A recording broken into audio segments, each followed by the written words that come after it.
अभी समय है वचन से सुनने का। तो आइए हम खुदा के कलाम से पढ़ेंगे और आज के वचन को हम ग्रहण करें, उसके लिए अपने दिलों को तैयार करें। इस समय हम प्रार्थना के साथ परमेश्वर के वचन को ग्रहण करें।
प्रभु यीशु मसीह का धन्यवाद देते हैं हम आज के इस पवित्र दिन के लिए। एक बार फिर से हम आपके साथ प्रार्थना में सहभागी होने जा रहे हैं।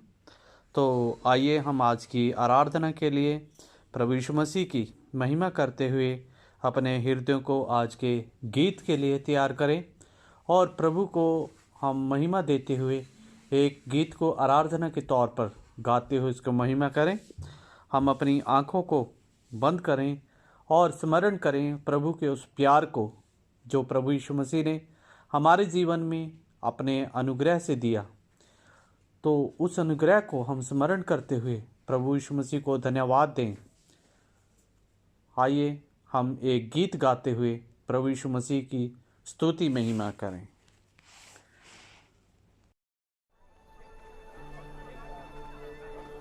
इन्हीं दिनों की घटना है कि एक बार फिर वहां एक बड़ी भीड़ इकट्ठी हो गई। उनके पास खाने को कुछ ना था। मसीह यीशु ने अपने शिष्यों को बुलाकर उनसे कहा, इनके लिए मेरे हृदय में करुणा उमड़ रही है, क्योंकि ये सब 3 दिन से लगातार मेरे साथ हैं। इनके पास अब कुछ भी भोजन सामग्री नहीं है। यदि मैं इन्हें भूखा ही घर भेज दूं, वे मार्ग में ही मूर्छित हो जाएंगे। इनमें से कुछ तो अत्यंत दूर से आए हैं। शिष्य उनसे पूछने लगे, प्रभु, इस सुनसान जगह में इन सब के लिए पर्याप्त भोजन कोई कहां से लाएगा? मसीह यीशु ने उनसे पूछा, कितनी रोटियां हैं तुम्हारे पास? 7, उन्होंने उत्तर दिया।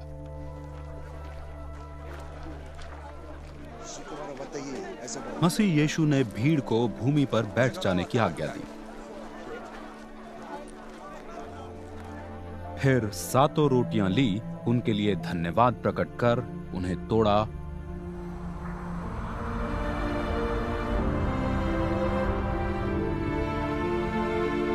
और उन्हें बांटने के लिए शिष्यों को देते गए। शिष्य उन्हें भीड़ में बांटते गए।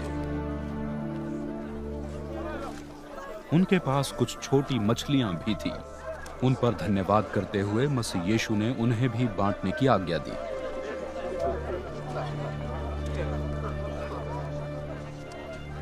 लोग खाकर तृप्त हुए।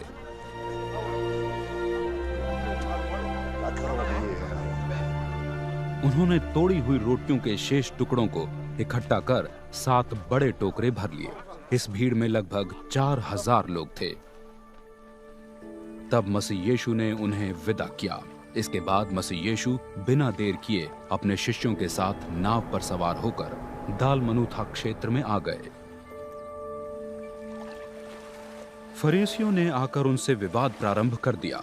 उन्होंने यह परखने के लिए कि मसीह यीशु परमेश्वर पुत्र हैं, चमत्कार चिन्ह की मांग की। मसीह यीशु ने अपने अंदर में गहरी पीड़ा में करहाते हुए उन्हें उत्तर दिया, ये पीढ़ी चमत्कार चिन्ह क्यों चाहती है? सच तो ये है कि इस पीढ़ी को कोई भी चमत्कार चिन्ह नहीं दिया जाएगा। उन्हें छोड़कर मसीह यीशु नाव पर सवार हो दूसरी ओर चले गए।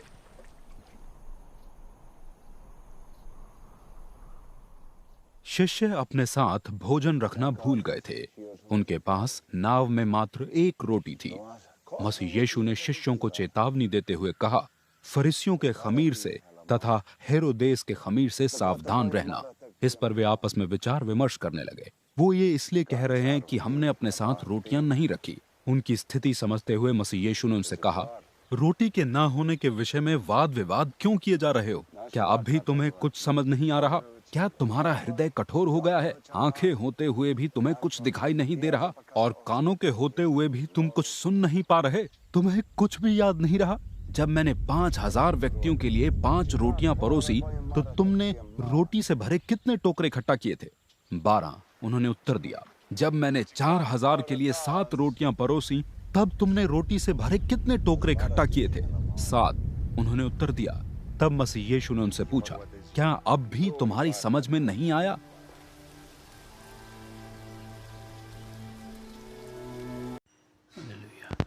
आइए हम सब लोग मिलकर प्रार्थना करेंगे। स्वर्गीय अनुग्रहकारी पिता परमेश्वर, हम आपके चरणों में आते हैं प्रभु जी। हम धन्यवाद करते हैं सुंदर समय के लिए, आज के दिन के लिए आपने हमारे जीवन में दिया। हम धन्यवाद करते हैं प्रभु जी आपकी भलाइयों के लिए, आपकी आशीषों के लिए। प्रभु जी आप महान, आप सर्वशक्तिमान हैं, आपके जैसा कोई नहीं है। हम धन्यवाद करते हैं आपके प्रेम के लिए पिता परमेश्वर, आपकी दया के लिए, आपके अनुग्रह के लिए। पिता परमेश्वर आप ही हैं जो सब कुछ बनाने वाले हैं। आप ही हैं जो इस सृष्टि को चलाने वाले परमेश्वर हैं। हम आपका धन्यवाद करते हैं प्रभु जी। हम आपकी तारीफ़, आपकी शुक्रगुजारी करते हैं प्रभु जी। इस समय हम लोग याद करते हैं अपने देश को परमेश्वर। प्रभु जी, ये देश आपने हमें दिया ताकि हम इसमें रह सकें प्रभु जी, और हमारा फ़र्ज़ है कि हम लोग इस देश के लिए प्रार्थना करें प्रभु जी। हम प्रार्थना करते हैं इस प्रेजेंट सिचुएशन के लिए प्रभु जी, जो इस समय हम देख रहे हैं प्रभु जी, जो हालात हमारे देश में हो रहे हैं। हम लोग प्रार्थना करते हैं परमेश्वर, आपका अनुग्रह चाहते हैं हमारे देश में। आपके वचन में लिखा है, यदि मेरी प्रजा दीन होकर मेरे चरणों में आए, मुझसे प्रार्थना करें, तो मैं उनके देश को ज्यों का त्यों कर दूंगा प्रभु जी। हम प्रार्थना करते हैं हमारे देश में पिता परमेश्वर, जो भी ये लॉकडाउन की परिस्थिति चल रही है कोविड-19 की वजह से प्रभु जी, हम प्रार्थना करते हैं इस लॉकडाउन के कारण पिता परमेश्वर बहुत सारे लोगों के जीवन में बहुत सारी पिता परमेश्वर समस्याएं आई हैं पिता परमेश्वर। प्रभु जी, बहुत सारे ऐसे लोग हैं जो प्रभु जी रोज़ाना कमा कर खाने वाले हैं, लेकिन प्रभु जी लॉकडाउन के कारण उनका काम नहीं है, लॉकडाउन के कारण उनके जीवन में परेशानियां हैं। हम प्रार्थना करते हैं प्रभु जी, ऐसे लोगों के जीवन में काम करें और प्रभु जी उनकी ज़रूरतों को पूरा करें प्रभु जी। हम प्रार्थना करते हैं उन्हें आशीषित करें परमेश्वर। प्रभु जी, आपका अनुग्रह उनके जीवन में बना रहने पाए प्रभु जी। हम प्रार्थना करते हैं पिता परमेश्वर, लॉकडाउन के कारण बहुत सारी पिता परमेश्वर परेशानियों का सामना जो करना पड़ रहा है सभी लोगों को प्रभु जी, हम प्रार्थना करते हैं उनके जीवन में कार्य करें। हम प्रार्थना करते हैं पिता परमेश्वर, आपका अनुग्रह हमारे देश में चाहते हैं प्रभु जी। यहाँ की गवर्नमेंट व्यवस्था को आपके हाथों में सौंप देते हैं। आपकी शांति प्रभु जी हमारे देश में बनी रहे पिता परमेश्वर। जितने भी प्रभु जी पॉलिटिकल लीडर्स हैं प्रभु जी, नेतागण हैं, प्रधानमंत्री, राष्ट्रपति, कैबिनेट मंत्री, सबको आप आशीषित करें परमेश्वर। जो भी वो डिसीजन ले आपकी ओर से होने पाए पिता परमेश्वर, क्योंकि आपके वचन में लिखा है अधिकारी गण को आप ही हैं पिता परमेश्वर जो नियुक्त करते हैं प्रभु जी। हम प्रार्थना करते हैं अपनी ज्ञान बुद्धि से उन्हें भर दें प्रभु जी, ताकि जो भी वो निर्णय लें पिता परमेश्वर आपकी ओर से होने पाए, इस देश की भलाई के लिए होने पाए प्रभु जी। हम प्रार्थना करते हैं इस समय में पिता परमेश्वर हमारे देश में जो भी ये हालात चल रहे हैं प्रभु जी, और इसके कारण प्रभु जी ऑक्सीजन की कमी भी हो रही है प्रभु जी। बहुत सारी जगह ऑक्सीजन की किल्लत का सामना करना पड़ रहा है। हम प्रार्थना करते हैं प्रभु जी पिता परमेश्वर, जो भी नए प्लांट लगाए जा रहे हैं यीशु मसीह के नाम से सफल होने पाए पिता परमेश्वर, और प्रभु जी सारी ऑक्सीजन की जो भी ज़रूरत है प्रभु यीशु मसीह के नाम से पूरी होने पाए पिता परमेश्वर। हम प्रार्थना करते हैं उन जगहों के लिए जहाँ से भी ऑक्सीजन उपलब्ध हो रही है प्रभु जी, उन जगहों में आपकी आशीष चाहते हैं प्रभु जी। हम प्रार्थना करते हैं जितने लोग बिना ऑक्सीजन के पिता परमेश्वर परेशान हो रहे हैं, हम प्रार्थना करते हैं ऑक्सीजन की सप्लाई ज़्यादा से ज़्यादा हो, ऑक्सीजन पिता परमेश्वर टाइम से मिलने पाए, ताकि प्रभु जी सभी लोगों को सुविधा मिल सके पिता परमेश्वर, सभी लोगों को ऑक्सीजन मिल सके, और प्रभु जी आपका अनुग्रह उनके जीवन में हो। वो लोग प्रभु जी पिता परमेश्वर आपकी सच्चाई को जाने, आपके नाम की महिमा कर सके प्रभु जी। एक बार फिर से हम याद करते हैं अपने देश के विरोध में जो भी बातें हैं प्रभु जी, जैसे नक्सलवाद है पिता परमेश्वर, उग्रवाद है प्रभु जी। हम प्रार्थना करते हैं जो भी विरोधी हैं परमेश्वर, हम प्रार्थना करते हैं आपकी आशीष चाहते हैं, आपका अनुग्रह चाहते हैं पिता परमेश्वर। उनके मनों को बदलें, उनके जीवन को बदलें, ताकि वो इस बुरे रास्ते को छोड़कर प्रभु जी आपकी सच्चाई को जानकर आपके बताए हुए सही मार्ग पर चलने वाले बनने पाएँ प्रभु जी। उनके जीवन में काम करें, जो भी आपके दास दासी आपने ठहराए हुए हैं उनके बीच में कार्य करने के लिए प्रभु, आप उन्हें भी आशीषित करें जब वो आपका वचन लेकर जाते हैं प्रभु जी। आपका वचन उनके जीवन में काम करे।